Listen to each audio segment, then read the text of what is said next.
Es iedodu tajā spēlē. Viss pareizs. DJs, sarvadīgs DJs, pēc kurš ir aizņemts čatoršos un DJs. Vārdā kādam. Krāns. Nu jā. Un es īstenībā tagad veltīšu visām mūsu foršām, skaistajām, suprīgajām klausītājām, kas mūs klausās. Un arī visām pārējām, kas mūs neklausās, bet kuras mūs klausīsies.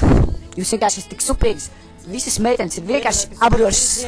Jā, un sastājas vienkārši nesūtīja, jo es vienkārši sapratu, ka jūs arī mani mīlat, vai ne?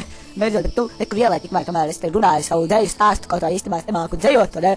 Bet vienkārši jūs visas skaistās meitenes, ko mēs, Džeika, bez jums darītu, jūs esat vienkārši suprīgi. Un man tā dziesma pašam tā sirdī dur, tādas atmiņas īstenībā, atmiņas jau atgādina Juri arī īstenībā, bet tās atmiņas īstenībā, nu, ir suprīgas, gan bēdīgas vai kaut kas tam līdzīgs, bet vienkārši man tā dziesma cepīja, un es jums vienkārši skaistās meitenes novelku no DJ Armandiņa, jums būs veltījums, un es jūs vienkārši mīlu, jūs esat visforšākā radība, kas ir izgudrota, sievietes. Veltījums jums. Nu jā, veltījums. Kas pasīk, kaut kas runā etrā.